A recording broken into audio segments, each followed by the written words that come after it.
LIC index plus के मुख्य फायदे क्या क्या निकले? पहला, आप 2,500 रुपए महीने SIP की तरह सिस्टमैटिक इन्वेस्टमेंट शुरू कर सकते हैं। दूसरा, पैसा इंडिया की टॉप निफ्टी 50 या 100 कंपनियों में लगता है, जिससे मार्केट लिंक्ड ग्रोथ की संभावना बनती है। तीसरा, इन्वेस्टमेंट के साथ लाइफ इंश्योरेंस कवर का ड्यूअल बेनिफिट मिलता है। चौथा, मैच्योरिटी अमाउंट सेक्शन 10(10)(D) के तहत टैक्स फ्री है, बशर्ते सालाना प्रीमियम 2.5 लाख रुपए तक हो। पांचवा, लॉन्ग टर्म कमिटमेंट के लिए गारंटीड एडिशंस भी मिलते हैं।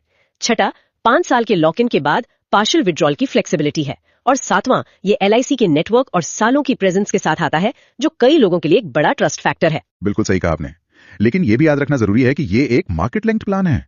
इसका मतलब है कि रिटर्न्स गारंटीड नहीं है और मार्केट रिस्क तो हमेशा रहता है और यूलिप चार्जेस का इंपैक्ट भी होता है, जैसा हमने बात की। तो कोई भी फैसला अपनी रिस्क एपेटाइट, अपने फाइनेंशियल गोल्स और चार्जेस स्ट्रक्चर को अच्छी तरह समझ कर ही लेना चाहिए। सही कहा, कोई भी इन्वेस्टमेंट डिसीजन सोच समझ कर ही लेना चाहिए।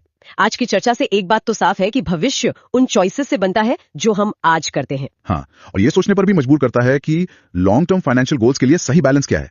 क्या हमें ज्यादा ग्रोथ पर फोकस करना चाहिए, भले ही रिस्क ज्यादा उठाना पड़े, या सेफ्टी ज्यादा इंपॉर्टेंट है, भले ही रिटर्न थोड़ा कम मिले, या फिर फ्लेक्सिबिलिटी, मतलब जरूरत पड़ने पर पैसा आसानी से मिल जाए, क्या वो सबसे जरूरी है?